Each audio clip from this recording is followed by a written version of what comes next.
you know when your wife's mad, right? Before she even says anything. Like, you know that look on her face, because those are nonverbal cues. Customers, potential clients, all those people have those same exact cues. Like the customer saying, like, is this too expensive? Is this too cheap? Like, I don't like this guy. He doesn't look professional to me. If you look close enough, you can see those nonverbal cues that will tell you the direction that you need to go. Hey guys, welcome back to another episode of the Skid Steer Nation podcast. As always, I am your host, Ryan Deemer, and today I've got a guest from North Carolina. He owns a business called Carolina EarthWerx. And I'll tell you right now, it's going to be an interesting show. He's got a unique background from law enforcement, the Marine Corps, a love for things with motors, as most of you guys have. And he's growing a business literally like a wildfire, from 4 or 5 full-time employees, some part-time employees, and in a very short time. We're going to dig deep into Cody's story. But before I do, I just want to remind all of you that this show is brought to you by Skid Steer Nation. Skid Steer Nation is your home for American-made skid steer attachments. We have vetted the manufacturers. We have tried out the products. They are rock solid. I basically would say they guarantee you a return on your investment like none other. So stop looking for the cheapest deal and start looking for the best deal so that you can maximize your time in the field. Visit skidsteernation.com. And also, if you are under a rock or behind a tree and haven't heard in the last 4 or 5 months, we did start a marketing company called Throttled Up Marketing. Guys, doing the work's hard enough. Running the business on top of that is like juggling 4 balls. Adding marketing to the mix, it's just a ball you don't need to juggle anymore. That's why we've created Throttled Up Marketing. We know the industry. We know the struggles you go through. We know what customers you're looking for. We work with customers all over the country. And if you're looking to increase your online presence, grow your leads, and dominate your service area, head over to getthrottledup.com and schedule a time to talk with me directly. All right. Cody, welcome to the show, man. I'm so glad we could have you on. We are actually doing a late night recording this evening. Hey, thanks for having me. I'm happy to be here. Happy to share some knowledge and lessons learned with everyone. So, yeah, it's. I'll be honest with you. Reading through your bio and checking you out online and a bunch of other things, very rarely do I get flustered on where to start. But I'm like, oh, Marine Corps, law enforcement, YouTube channel on snowmobiling. Like, what's the intro? How do we go about this? You are literally like living your best life. I try my best. It's definitely a juggle of a bunch of things. I definitely would say that my life has been unique so far. Having been in, a career that most people would go all the way through to retirement, ended up letting that go. And, same thing with the Marine Corps, another career decision. Yeah, it's been interesting. I like to follow my heart. I like to follow what, my desires are. And I just wasn't getting fulfillment out of some of that stuff the way that I, thought I would. And that's what's kind of brought us here. So, yeah. So, I mean, let's just high level go backwards. Did you go to the Marine Corps right out of high school? Yep. Yeah, I graduated high school in 2014. Went straight into boot camp in Parris Island, South Carolina in the dead of summer. And I ended up doing 4 years in the Marine Corps. I was a motor transport mechanic, so just a diesel mechanic and wrecker operator. And I got out as a sergeant after 4 years. And oddly enough, as fast as I went into the Marine Corps, I got my DD-214, which is your discharge paperwork, from the Marine Corps on May 28th, and I was on a plane that afternoon flying to Wyoming to test to become a Wyoming State Trooper that same exact day. So, no kidding. Is that where you did your drug interdiction work at? It was in Wyoming? Yep. Yeah, I did drug interdiction work in Wyoming and then Colorado as well. I did a year and a half at a sheriff's office in Colorado, northern Colorado. Larimer County Sheriff's Office. So great place to work if anyone's a cop listening to this. That's awesome. So, I mean, you went from the coastal area, right? Because you're pretty close to the ocean. Is that correct? Yep. Yeah, we're right on the ocean. We're 5 minutes away. So over to like Wyoming, Colorado area. Did your heart drag you back to North Carolina, or just family, friends, loved ones? Like, what was your calling back to? I would say my heart brought me out to Wyoming and Colorado. I have grandparents that live there since I was young, so we went out and visited a lot. It's a beautiful place to live. I like the Western atmosphere. I joke with people here, I went out there to learn how to be a cowboy. My wife, who's somewhere around here, is probably smirking that I'm still not a cowboy, but I ended up meeting my wife in Wyoming, and we ended up coming on vacation out here one time, and she really liked it. So we were talking about it, and she was like, well, what if we moved, back to the East Coast where most of my family lives? And we ended up making the jump to move, and I actually was a Carteret County deputy for a year here as well while I started this business. And I finally hit a point where I didn't like the change in law enforcement coming from the West to the East. And the business was doing really good. And I decided, I'd make the jump. I think my wife was pretty happy about it too. Just coming from, it's the exact opposite of what most people that own businesses experience. I was a Wyoming State Trooper, and I actually owned a diesel shop as well. So I worked on diesel trucks.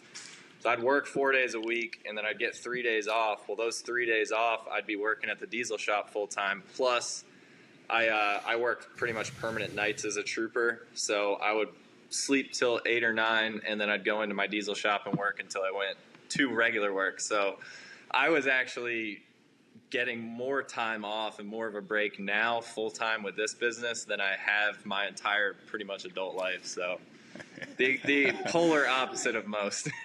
the exact opposite of most. Yes. Like when did the obsession with motors, diesel, large equipment, things that go fast, like when did that start spurring up in your life? Probably the day I was born. My dad is a huge gearhead into all the same stuff, dirt bikes and quads and Jeeps and everything. And he definitely started me with that at a young age. I always really liked equipment. I started this business with very little experience in the industry. I knew the mechanical side of things, the business side from owning a business.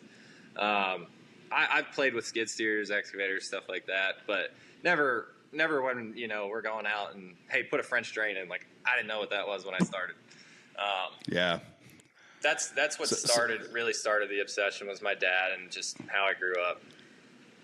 So of all the things you could have started that involved diesel engines or vehicles or equipment, why excavation? Why land clearing?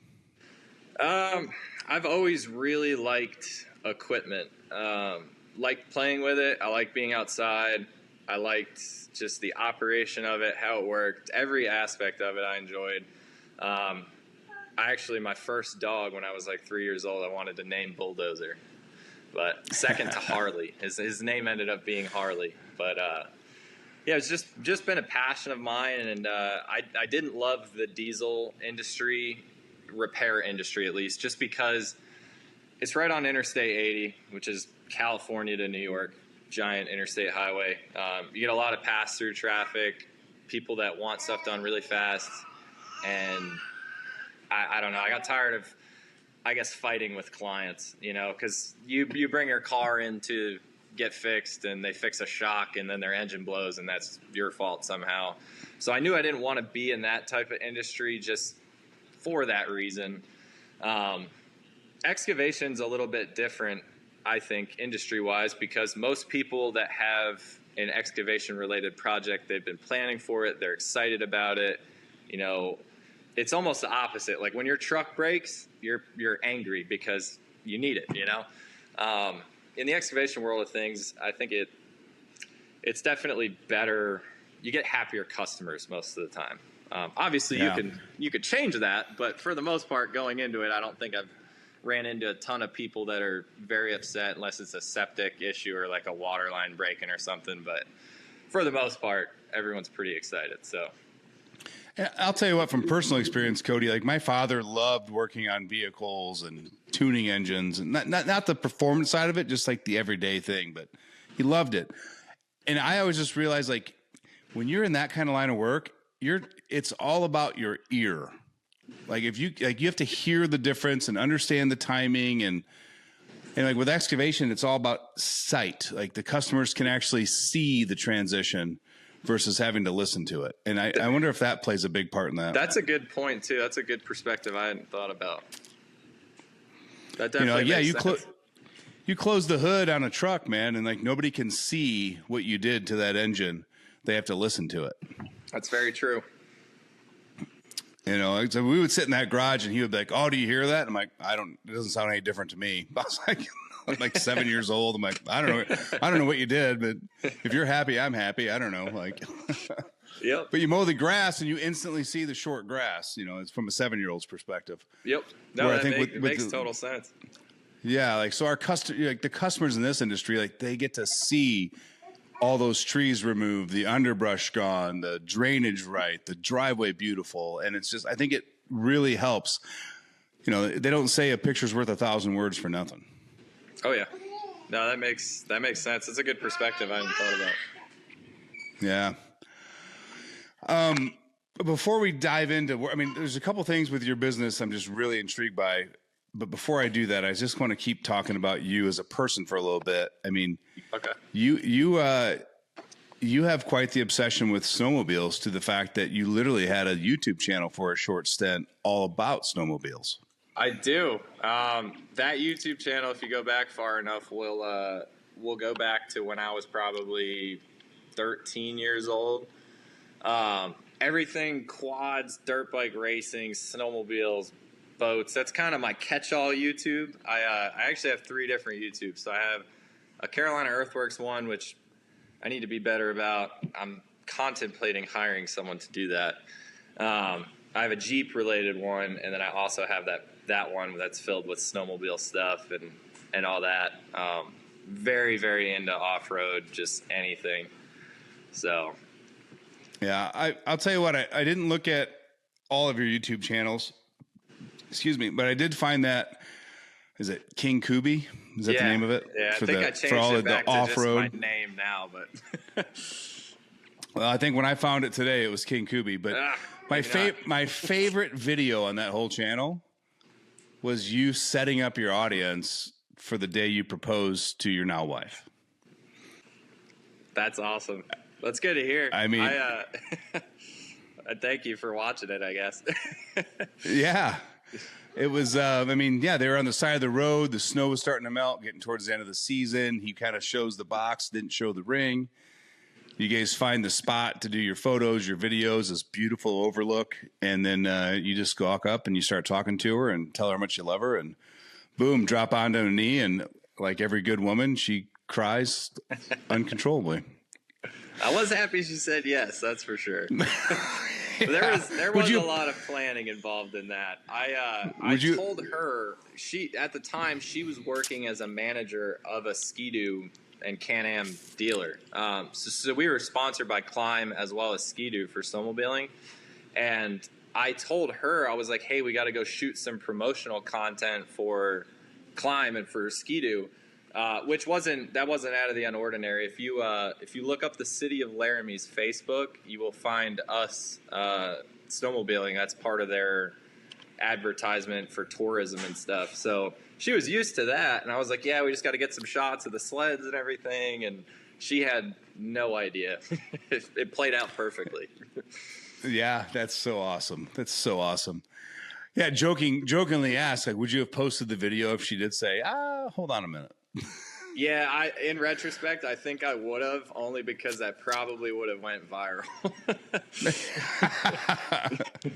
Yeah, man plans ridiculous proposal, gets turned down. Gets shut down. Yeah, I think that's a viral video right there. 100%. 100%.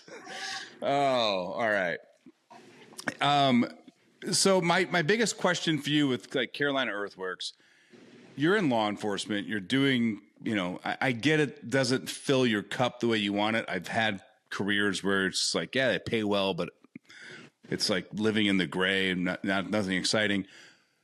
What got you into doing site work or excavation work on the side? I would say it was from just playing with skid steers. Built a couple motocross tracks. I had a skid steer that I borrowed. It was just my neighbor had it. I'd used it at my diesel shop to move trucks and engines and stuff. And I was thinking about it, and I was like, I could figure out a way to. I knew I could rent a skid steer. I had a truck and trailer already, so I was like, but I could sell jobs on my days off, because I took a massive pay cut coming from Colorado to here. I went from 100,000, 125,000 a year, with overtime there out west, to 41,000 here. And like, my bills didn't meet that. My lifestyle didn't meet that. So I was thinking of ways to make more money. And I have a love for equipment. I came across someone doing, excavation work, and I was like, I could do that. I know how to run the equipment. I could figure out the rest of it. So that's kind of how it started, was with a pickup truck and a trailer. And then I'm very good at marketing and branding, just from my brother and his experience, and just from doing it. So I knew I could market it, and then I started marketing it. I'd get a job or get an estimate to do. I'd go do the estimate, give them a price. If they approved it, I'd take 30% down, and I'd use that 30% to go rent the skid steer. I'd try to stack them on my days off so I could do, a 3-day skid steer rental and knock out 3 or 4 jobs. So that's how it started. I would say it really was kind of on a whim. I love it, man. Like, where there's a will, there's a way, is what I hear. I figured there's not a lot. I had very minimal investment because I owned the trailer already. I owned the truck. So it was like, and I'm renting the skid steer. So it's like, if it doesn't work, I just don't rent the skid steer, Right, so. Right. And how long did you do that until you got to the point that you either had to invest in the business or start thinking about doing it full time? We were running, I'd say I did that for 4 or 5 months. And then I ended up renting long-term from Gregory Pool Cat, a skid steer, and it was a Cat 259 and then a Cat 305 Mini X. And I long-term rented that. Well, long-term. I rented them for like 5 months, and then I ended up buying equipment. But we got busy to that point where I needed an excavator and a skid all the time, so I just rented them monthly because it ended up being cheaper. Basically, when the tides tipped, and the 3-day rental no longer makes sense, and just go monthly or. So I ended up doing that, and then right around that 6-month mark, I hired an employee full-time to run things, and he basically, I just spend my days off estimating jobs, lining them up during the week, and I still to this day have my employees running 410s primarily. They do 5-day pretty regularly, but it's all overtime. So I had him running 410s. I just had to cover 4 days a week. And right about that year mark, I was busy enough that I was like, I'm good. I'm ready to be done doing the cop thing. So, and I'm assuming to pass 41,000 plus side money, that didn't take too long for you to do. No, yeah, that was the thing, is the barrier was so low that it was like anything's better than nothing. And I'm sure people listening are in a similar situation where if you took a pay cut like that, you'd be like, well, we're at rock bottom. Like, can't be much worse. So, yeah, if I do fall, it's going to be very short. So, yes, yeah, it'll be a very short fall. Yeah, I mean, worst case, I can get a job at Costco making $50,000 a year. I mean, yeah, and that was my thought too. Was like, I've got, like, I could go be a trooper, right? Could turn around, go be a trooper here. I already was a state trooper, so it's I'd have to go through the academy, but it'd be an easy transition, make $75,000 a year. So I had that backup plan. I also had the mechanic background, and a huge part about being a business owner is being a hustler, like finding ways to make money, even if it's not, something that you do regularly. Like, we don't really do hardscaping and retaining walls, but when we're slow, like, we're doing retaining walls and hardscaping, so. Yeah, fix that. Yeah, always make sure the cash flow is positive. Yes. Yep. No matter what. So like one of the things that I'm really intrigued to ask you about, and I'm hoping to God that I'm right on this, but with you hiring employees so early and then growing a team, tell me if I'm wrong, like this business really took off 2 years ago. Oh yeah. Yeah. Yeah. So within the last 2 years, you've now got, I think it's 4 full-time employees and 3 part-timers. Is that what I read properly? Yeah, we fluctuate. We've got, Luke, what do we got now? 4? Yeah, we have 4 right now. We're getting ready to hire 6 more within the next 30 days, full time. So you're gonna more than double your staff with a less than 3-year-old business, all of that. How much do you lean on the system learning that you digested in the Marine Corps and implement that structure into your business? The Marine Corps is great at developing high caliber people, but also leaders. The Marine Corps, a lot of their philosophies, what I've found being in law enforcement and a couple different agencies, and just in life in general, is a lot of the principles the Marine Corps teach, others copy. So I took all that knowledge from, corporal's course and sergeant's course and all these things. Like I don't want to insult a bunch of your viewers, but because I love everyone in the military, there's a pretty large difference. And I would say that, someone that's in the Army would even agree, between an E5 in the Marine Corps and an E5 in the Army. E5s in the Marine Corps have a lot more leadership power, I would say, than maybe someone in a different branch. Not just the Army, but and I think that has a lot to do with, one, the size of the Marine Corps. It's very small, so they rely heavily on small unit leadership, but also just on the way that the Marine Corps teaches leadership. That is definitely a huge factor in how I run the business to this day still. Yeah, and I don't want to get into tit for tat versus what branch and this branch. I didn't mean to. I'm not trying to upset everybody. No. But I do firmly believe that the guys that with military experience, because of that exposure to standard operating procedures and structure to schedule, I feel like their success rate in the service businesses is higher than a guy that just got out of high school, got in the trades, got tired of the boss, and started their own business. Oh, yeah. No, I would definitely agree. That's a military across the board point. I'm sorry for skewing that. No. It's your good. So try not to wreck me in the comments, everyone. I have never in my life lived with or known a Marine that thought they were equal to any other branch of the military. So you are right on par. That's part of what the Marine Corps instills, it might not be true, but by God, do we believe it is. You fucking believe it, yeah.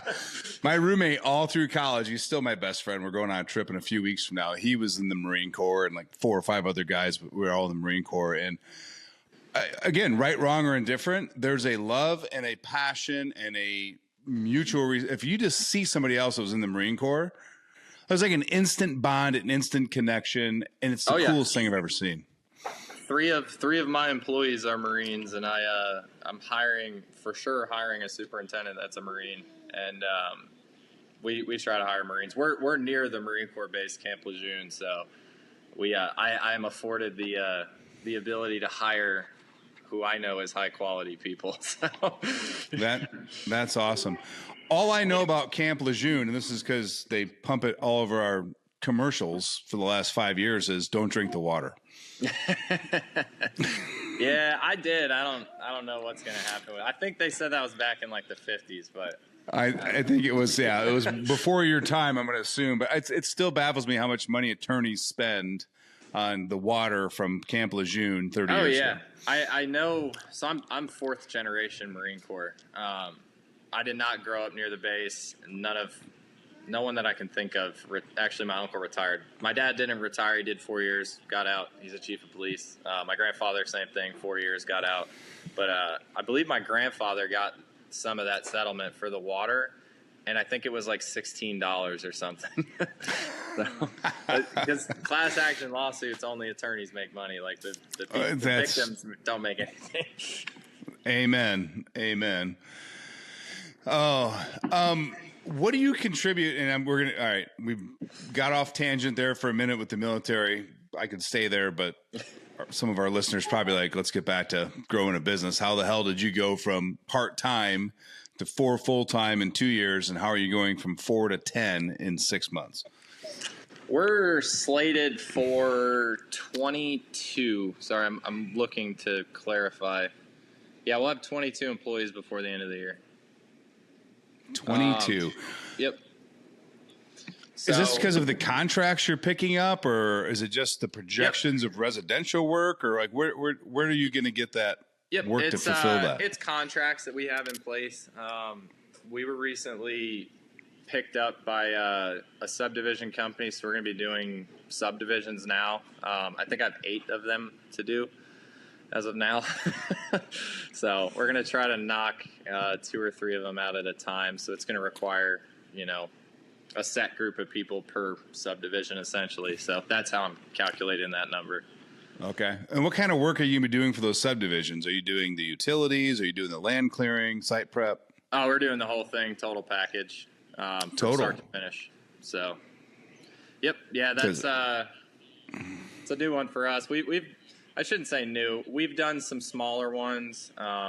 This one that's coming up will be our largest. It's 325 houses as of now, which I think it's slated to get 60 more houses. So somewhere in that 300 to 400 house range. But yeah, that's the biggest that we've done. Like we've done some 10s and 20s and stuff like that. I have someone that's mentoring me that does them regularly, so I'm kind of leaning on him with help in that regard. But we ended up picking up GPS. So we have full Trimble 3D GPS now on all of our equipment. And then, we'll knock everything out, the utilities, the site work. The only thing we'll subcontract is the paving. So, yeah. Yeah, I've got a good friend of mine here, and they grew their business years ago to this was in the early 2000s. They were doing close to $10 million a year. But they actually quit doing full subdivision development and only focused on basically the utilities and sewer because they got so good at it and so fast at it. Their profit margins, like the concrete division lost money while this company was making 40%. That this division was making 40%. I will definitely say subdivision profit margins are not what most people listening probably will imagine. The highest profit margin, if you're going through like our customer base, commercial, residential, and developer level, residential is our highest profit margin by far. I look at it twofold. The subdivision's nice because it's, that subdivision will likely take us a year. So it's a year of job security, a year of this is where our equipment's going to be. There are pluses and minuses, but the profit margin is definitely substantially lower than, a residential customer, which we'll be running residential concurrent with those subdivisions. So. Yeah. And that's what he told me. He's like, we started doing just niche parts of the subdivisions because we could become really efficient at that. And we didn't lose the efficiency we gained here by a different division doing the concrete or the curbing or, which is concrete, or different areas where the crews just weren't as efficient. He's like, it's like you hear the word subdivision, it sounds enticing. Then you're like, oh, well, you've got to have understanding slope and drainage and sewer connections. And then you got to understand so many different areas. Like it's how many divisions would you say it takes for you mentally to break up a subdivision? I feel like my entire life, the last couple months, has been staring at those plans and trying to figure them out. Yeah, I don't even know that I could quantify it. That's awesome. Are these all with like one builder, or are they multiple builders? We've got a couple we work for. The 8 that are lined up are all for one specific builder. We've contracted 2 of them already, so they're set to start. We're going to be their exclusive developer, essentially, or site work developer. So it's cool. It's a great opportunity. If you guys listening want to know how to get that opportunity, it's called Talk to Everyone on Planet Earth. Networking is key for everything. I learned that as a cop. I got in a lot less fights with people when I talked to them. I even had someone one time tell me that the only reason they didn't fight me and they had a history of fighting cops was because I was nice to them. I've learned very valuable lessons from trying to figure out how to word this without upsetting anyone. People that are on drugs,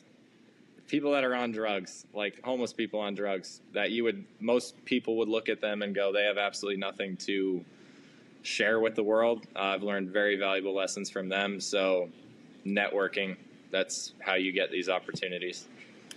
Yeah. And like, I think that's kind of the direction of the training for a drug interdiction officer is, correct? It's being calm. It's having those conversations and developing a rapport and not just being forceful up front. Yep. That's what makes in my opinion, a good police officer is someone that is able to talk to people, because you can fight all the battles you need with, well, not all of them, almost all of them, with your mouth if you know how to do it. I have seen firsthand cops talk themselves into a fist fight, and I've seen cops talk themselves out of a fist fight. And it's the same thing in business, same exact principle. Like, angry customer, you either talk them down or you talk them up. I've seen it go both ways. But I'm just curious, like, I know you have a history of being part of the drug interdiction team. Did you get above and beyond training than a standard trooper in that? Or was it okay?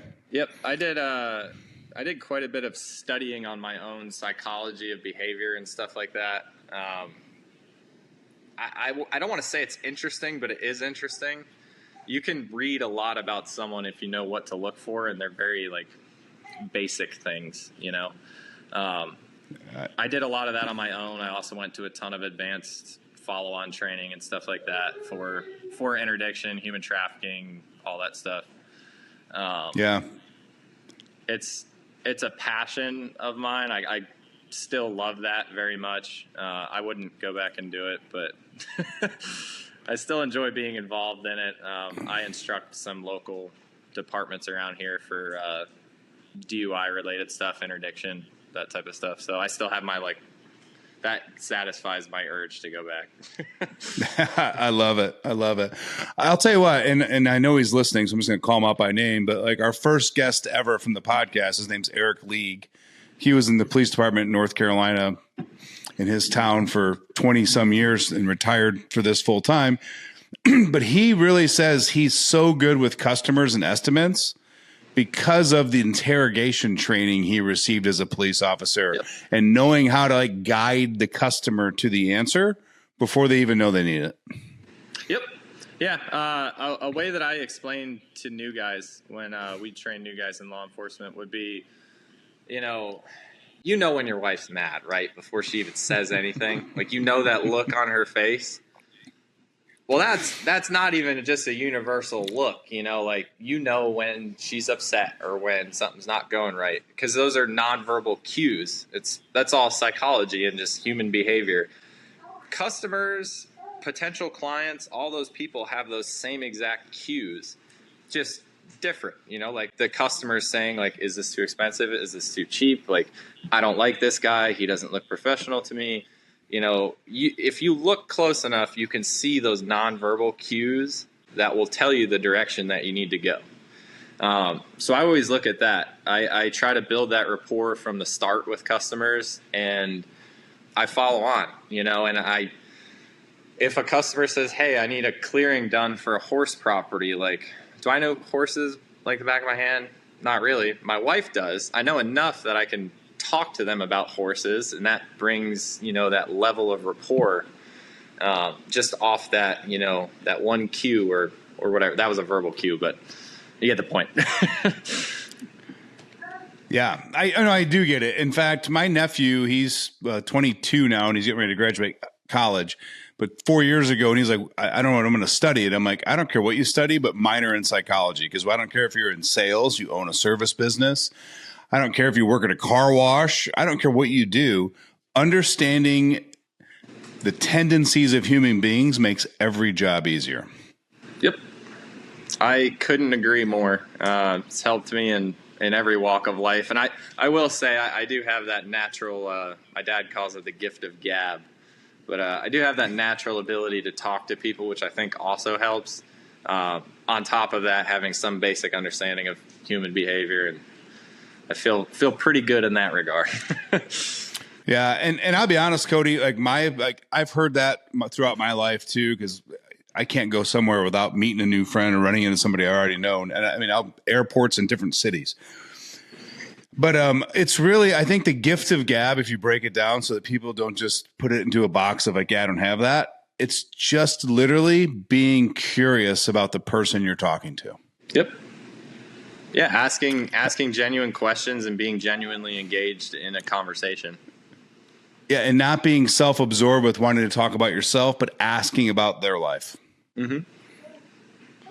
I always tell people all the time, Cody, that if you walked into a room with 20 people and you made it a point to only ask questions and never talk about yourself, I guarantee you'd walk out being the most interesting guy in the room because you allowed everybody else to talk about themselves. Yep. That is very true.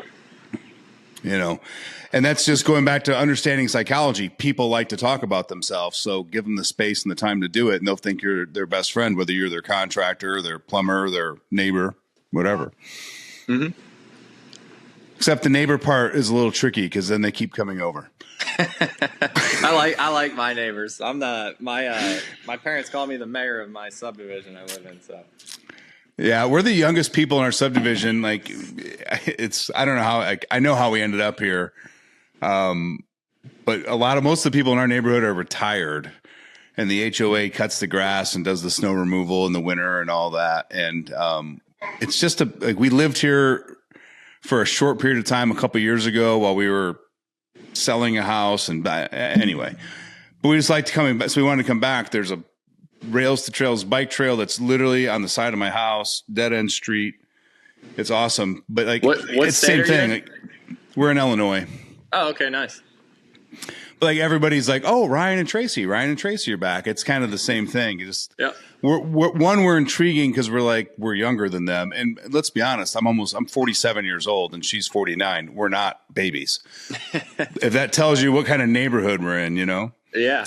That's not always the worst thing.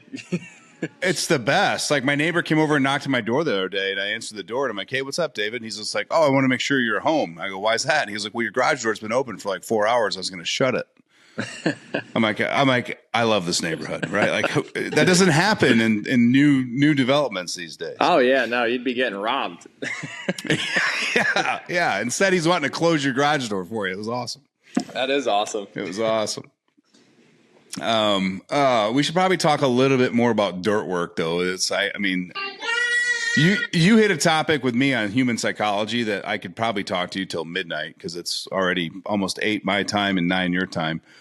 So I've got to be cognitive not to get sucked on that. What questions do you have, or what could I say that would help everyone out listening? Really. So a couple things that you talked about that I thought intriguing. I mean, one, your networking skills, right? And we've kind of covered that. You've got to be curious about the people you talk to. You've got to talk to everybody and everybody, be friendly, and opportunities will literally just find you if you do that.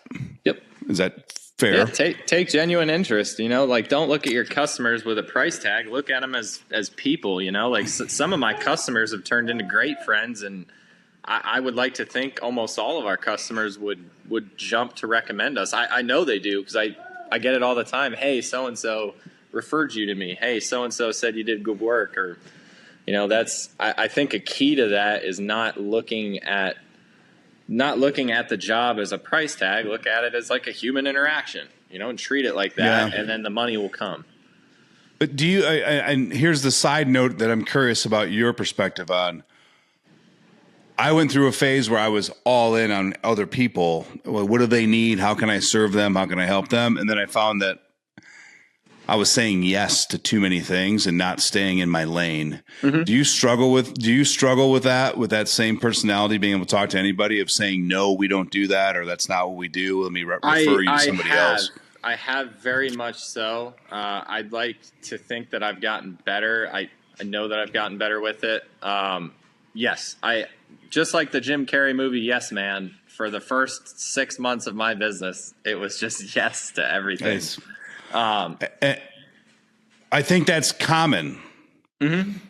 Yeah, it's definitely a common thing because like we started this business. We want to look good, and I think everyone wants to do good work for the most part. And saying yes is easy, right? Like that's the easiest thing to do.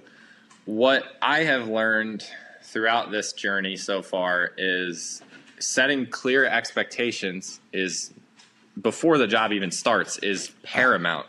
If you set clear expectations, the two things off the top of my head that I can think of for that is forestry mulching and like root raking the ground, right? Like non-compactable roots, those little tiny guys. I show people a picture when I tell them root raking, because when you tell someone that doesn't know anything about root raking, they're thinking they can go plant grass. It looks like their yard, That's not necessarily the case. It's the same thing with forestry mulching, like setting those boundaries and those expectations of like, hey, this is not going to take the stumps out of the ground. It's probably not going to be ground level. It'll be close, but it's probably not going to be ground level. Letting those people know those things ahead of time alleviates 90% of that. Hey, do you think that you could pick that up or pull that stump out, or stuff like that? Clear expectations, a very good contract as far as like what we will do, what we will not do, and then the way that I instruct my guys and the way that I do myself is I tell my guys, like, if you do that one extra thing and it's a 10-minute thing, and you've been there all day, that's what takes you from a good company to a great company. That's what changes someone's perspective, a customer, of like, hey, these guys did a good job, to these guys are awesome. They came here to do a grading job, and I had a sinkhole, by my house, and they filled it in for me real quick. Took us 5 minutes. They looked at that and said that would have taken me 3 hours to do. They just saved me a bunch of time and money. And that's what brings you to that next level of, like, if you want to go next level customer service and next level business, I think it is that extra little bit. You just have to find that balance where your guide comes in handy. So, and the guys I've worked with and talked with all over the United States, the common thing is when you decided something you want to do as an extra, it's one thing. It's when the customer's like, hey, while you're here, can you also? That's not the same thing. That becomes the expectation. Yes, it does. And that's where that clear expectation beforehand comes into play. I like to get my no's out of the way before they approve the estimate. If I can get the no's out of the way, then it makes everything smoother. When someone asks, like, hey, while you're here, can you do this? Like, yeah, for an extra $1,000, or whatever. Yep. That way everyone has a clear expectation. It's no different than sending my guys to do something and they have no clue how to do it. They're like, I don't know what to do. So yeah. Same thing with a customer. You got to train them. You really do. And I think the problem with owning a business in the service industry, and I don't care if it's excavating, landscaping, plumbing, it's the monotonous repetition of that conversation as the salesman / business owner, because every customer, it's new to them, it's old to you. But how do you take that same level of detail to the guy at 3 p.m. that you gave to at 7 p.m. Or 7 a.m.? That's definitely a tough one. I part of me, the Marine in me, would be like, it's just because you're going to push through it, you're going to do it. Yeah. I would say part of it's also like energy drinks, but we have a lot of automation in the business, which helps with that. It helps with our structure, and like when I click forestry mulching in my CRM, it has it all outlined. I like to put a picture of the property and then a little brief, like, hey, this is what we're doing. But all of it's outlined in there. So I have it multiple times, like under forestry mulching service, it says, we'll only cut 6 to 8 inch trees, does not remove stumps. And it goes through the whole rigmarole. Yep. And that verbiage is stuff that I've created after being asked about it. And, hey, can you do this and that? And like, that's how I've come up with that verbiage for it. Yeah, and let's be honest, like you have a CRM and you're using a software. Some guys might be intimidated by like the setup of a CRM. I know they're a pain in the ass, but there's no different than just having a Google Doc or a document on your computer that you can copy and paste into the email so you don't skip the details. I mean, that's literally all it is. It's building a system that works for you so that you can copy, paste, and duplicate. And then I think the other thing is like having a checklist for forestry mulching site prep that you have with you in your binder, that before you go do that estimate, whether it's your first one of the day, last one of the day, 100th of the month, you know exactly what structure, like what step. Okay, we got to talk about expectations. We got to talk about what it can and can't be, scope of work, just so that you have that mental checklist so we don't skip things when we're tired or in a rush or late to the kids' baseball game. Yeah, no, 100%. We run Jobber as our CRM. Jobber, if anyone listening wants to get Jobber, tell them that I sent you and we will both get 3 months free. Jobber is seriously great. Very, very easy to set up, very intuitive to use. It gives a customer portal so my customers can go in, download receipts, see any estimates they have, any invoices, anything they paid. It also allows them to send notes to me and my crew. My crew has access to all that. It assigns them, schedules them, all that stuff. So that's already a massive workload, right? Like taking care of a lot of the employee management, time management, and invoicing estimates, all that stuff. With that, I also have a second phone number that will automatically send text. So it sends 15 minutes away text off our GPS. It sends, the invoices, asks for Google reviews, all that stuff through there, which is a huge weight off my shoulders. On top of our CRM Jobber, I also have a Google Drive, just like you were talking about, with a ton of stuff in it. And all my employees have access to it. So it's got, for our bigger jobs, they each have a folder with all the site plans, with scheduling, takedown schedule, all that stuff. We've got our policies in there. Every single vehicle, DOT, CVSA document is in there. So if a binder's outdated, they can go in the drive and pull it up. It's what I've found to work very well, is just kind of having a workflow like that. But I am very of the belief that the less monotonous things that I can do, the better my time will be spent trying to expand the business. So. And that, in my opinion, that is exactly why you've been able to go from solo part-time to 4 to 6 full-times, getting ready to hire 6 or 10 more in such a short amount of time, because you're not dealing with those fires, those issues on a daily basis. Like you found, like you do the time, like setting up Jobber was probably a pain in the ass, and you probably weren't comfortable with it for 40 or 60 days. Yeah, it was definitely a process. I can't remember when I set it up, but I mean, my guys love it. Like onboarding, I think onboarding wise, when I hire a new guy, it typically takes them 2 to 3 weeks to figure it out. Once that 2 to 3 week period's up, they've figured it out. Yeah, but you figured out that it's worth the time investment up front for the structure and the automation for the longevity that you use it. Oh yeah, no, 100%. And I mean, to run a successful business in general, not just excavation, it really comes down to a couple of things. Communication, which we've touched on a bunch already, but that goes deeper too. Like my employees need to be on the same page. My suppliers need to be on the same page. Everyone needs to be on the same page, and it all comes down to communication. Communication's a huge one, and then I'm a very firm believer in appearance, professionalism. You strive to, or you look like and you strive to be who you want to be. So when I started Carolina EarthWerx with my pickup truck and my trailer and my Bobcat rental skid steer, I made the branding look like, I was a legitimate, and I was a legitimate company, but a legitimate like brick and mortar, like this is us. And I still continue to do that, and that's how we've continued to build. Like I was renting my skid steer and thinking about when I'm going to own equipment, and then I owned equipment, and I was thinking about when I was going to get GPS, and I was shooting for those goals, and I was shooting where I wanted to go. One thing I didn't mention, we're prime contractors with NCDOT. We're an actually unrestricted prime with them. Huge opportunity, right? That came along through all this stuff, through looking professional and acting the part.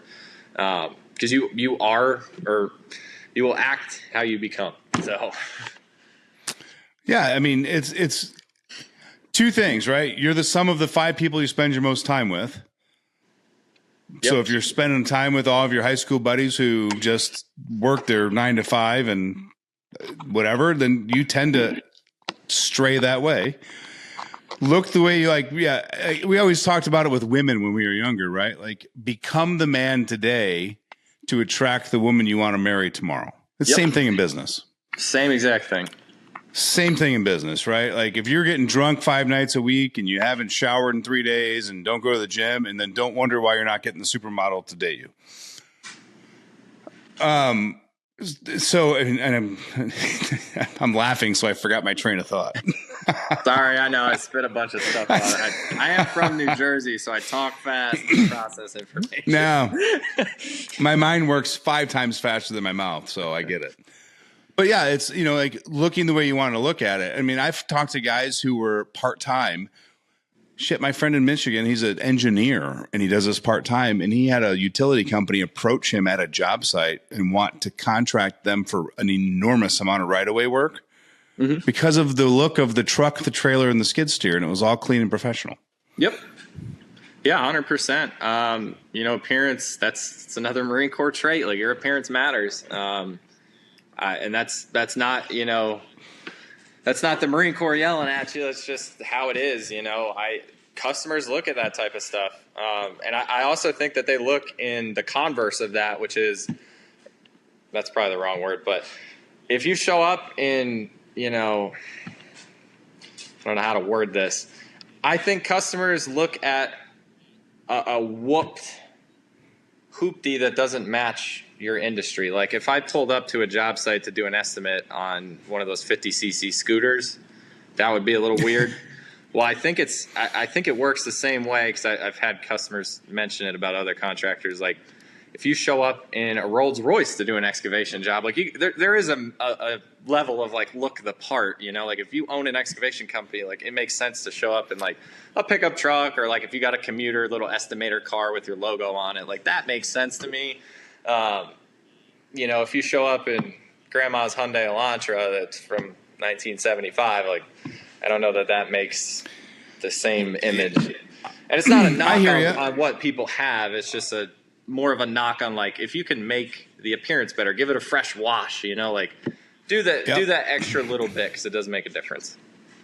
And I think there's also the other side of that coin too, where, I always joke about roofing companies, since not excavation companies, but like you'll see them in any town in America, right? It's the brand new King Ranch Platinum wrapped out to the bejesus with the 24-inch wheels. And I'm like, no, he's charging too much for a roof. Like, yeah, and that was more the point I was trying to get across there. Yeah, if that's a stock F-250 that's clean and got his branding on it, doesn't even think twice that it's a $100,000 truck.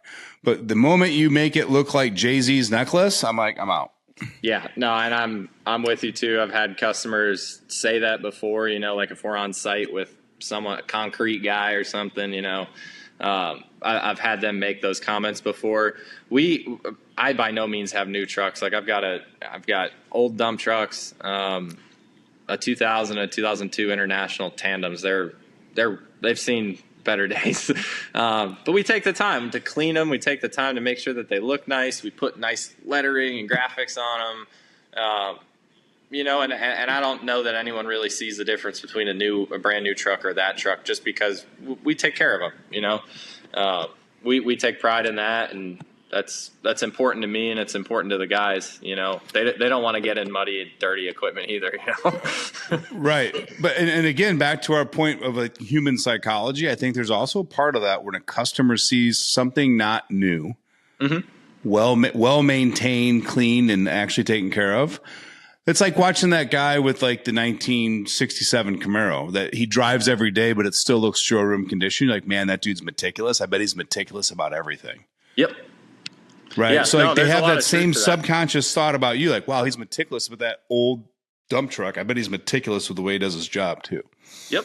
Yeah, 100%. Same thing with branding. I don't have it now. It's getting washed because my brother decided to drink out of it. But I brand these cups. But I don't do whatever this is, Yukon or whatever. I brand Yeti cups with Carolina EarthWerx. They engrave the logo and it's cheap. I've had a bunch of people compliment me on those cups because what do you associate Yeti with? Value, right? High end. Yeah. Yeah, high end value, not like bougie high end, but value. I like to put my stuff on value. It's the same thing with our clothing. Like I try to do a higher end shirt, stuff like that. You know, where it's not ridiculous. Like we're not going and doing Gucci or whatever, but a $14 shirt versus a $16 shirt. Like the $16 shirts look nicer. We get the sport ones and stuff for work, and I think that appearance really has a good benefit on people.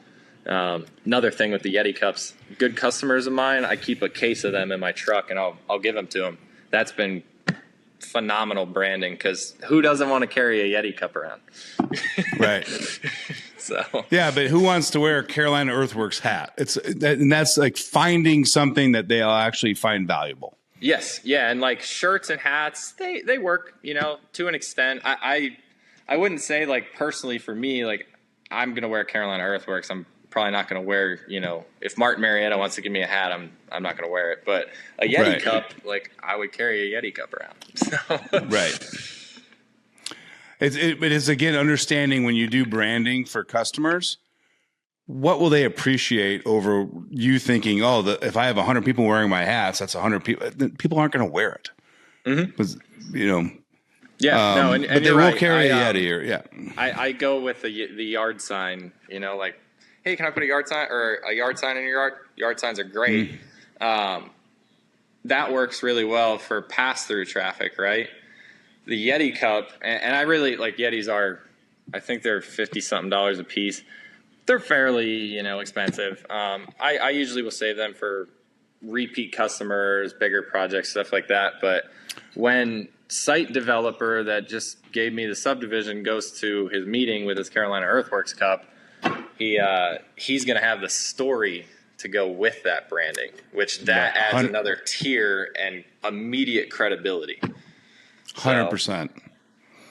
Yeah, so it generates referrals for good customers that already rave about you. Like, let's give them something so for people, instead of them talking about you, their friends ask about, like, what's that cup say? People will ask, like, oh, you got a new Yeti cup. Like, oh, yeah, my friend Cody at Carolina EarthWerx gave this to me. Like, and then the story starts, So. Yeah.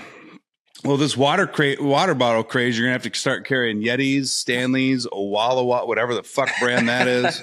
I'm gonna stick with the Yetis just because I like the design. It took me a while to get the design right on there, and like I got it right, and I'm gonna stick with those. I don't want to go too crazy. I like to do those little nuances and things that I think will, it's all a balance. If the value is greater than the cost, then it's worth doing.